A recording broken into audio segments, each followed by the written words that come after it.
मंत्री संजीव बालियान ने कहा कि सपा को ऐसे शर्मनाक कृत्य पर पूरे देश से माफी मांगनी चाहिए। कुल मिलाकर औरंगजेब विवाद के बीच अब राणा सांगा पर जोरदार सियासत शुरू हो चुकी है। बीजेपी और समाजवादी पार्टी में जुबानी जंग जारी है। आप खास रिपोर्ट देखिए। औरंगजेब सालार के बाद राणा सांगा पर बवाल। औरंगजेब के बाद राणा सांगा पर छिड़ गई जंग। एसपी सांसद का बयान, मचा सियासी संग्राम। नायक वर्सेस खलनायक में फंसी सियासत। औरंगजेब और सालार पर विवाद अभी थमा भी नहीं था कि अब देश के वीर राणा सांगा पर सियासत शुरू हो चुकी है। राणा सांगा के मुद्दे पर समाजवादी पार्टी और बीजेपी दोनों में आर पार की जंग छिड़ चुकी है।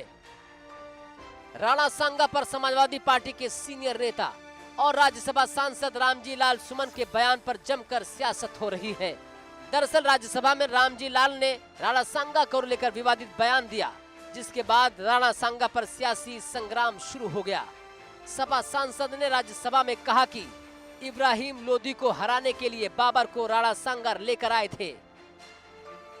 बाबर को लाया कौन? बाबर को इब्राहिम लोदी को हराने के लिए राणा सांगा लाया था। तो मुसलमान तो बाबर की औलाद है और तुम गद्दार राणा सांगा की औलाद हो, ये हिंदुस्तान में तय हो जाना चाहिए। अगर बाबर की तो आलोचना करते हैं, राणा सांगा की आलोचना नहीं करते। राणा सांगा को लेकर दिए गए रामजी लाल के बयान पर बीजेपी समाजवादी पार्टी पर हमलावर है। बीजेपी ने कहा कि राणा सांगा के लिए अभद्र शब्दों का इस्तेमाल किया गया। रामजी लाल का बयान हिंदू समाज का अपमान है। बीजेपी ने समाजवादी पार्टी के सांसद रामजी लाल से माफी की मांग भी की है। देखिए, भारत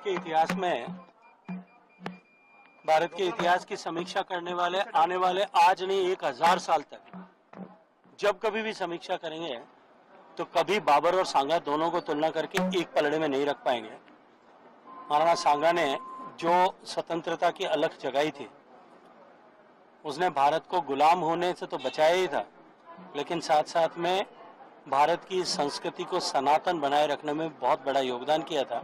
कुछ तुच्छ बुद्धि और छोटे हृदय के लोग इस तरह के अपने जो है चर्चाएं करते हैं। मुझे लगता है कि इन चर्चाओं के लिए कोई गुंजाइश भी नहीं है। देखिए, समाजवादी पार्टी और इंडी गठबंधन के लोग पूरे देश को जात, धर्म और जिस तरह से भाषा के आधार पर बांटने का प्रयास करते हैं, वैसे नेताओं को शर्म आना चाहिए। हम सबका साथ और सबका विकास चाहते हैं, एक भारत श्रेष्ठ भारत चाहते हैं और हिंदुस्तान के 140 करोड़ जनता हमारा परिवार है। ये मोदी जी का, नरेंद्र मोदी जी का सपना है। आरजेडी ने ही अपराध को पैदा किया है। आरजेडी को हम लोग जो है अपराध का जनक मानते हैं, father of crime. Ramji Lal पर बीजेपी के प्रचंड प्रहार के बाद समाजवादी पार्टी के मुखिया अखिलेश यादव रामजी लाल के सपोर्ट में खुलकर सामने आ चुके हैं। रामजी सुमन जी ने क्या कहा, क्योंकि इतिहास के पन्ने सब पलट रहे हैं। बीजेपी के सोचिए क्या इतिहास का पन्ना पलट रहे हैं। बीजेपी के लोग किस बात पे बहस कर रहे हैं? उनके बड़े बड़े नेता जिन्होंने संविधान की शपथ ली, वो किस बात की बहस छेड़ना चाहते हैं? औरंगजेब की बहस छेड़ना चाहते हैं।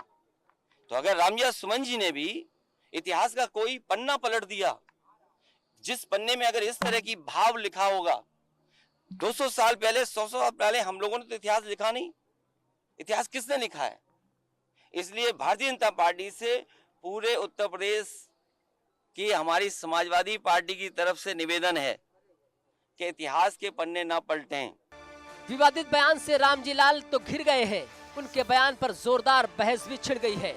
आइए अब आपको राणा सांगा के बारे में बताते हैं, जिस पर रामजी लाल के बयान के बाद घमासान जारी है।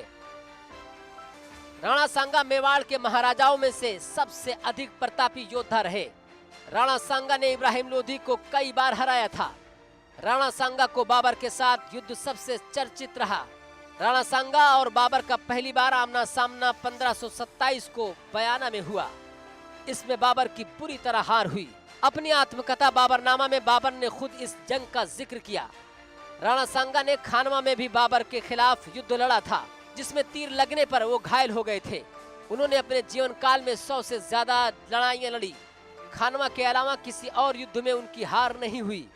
राणा सांगा ने खतौली और धौलपुर में दिल्ली के सुल्तान इब्राहिम लोदी को हराया था।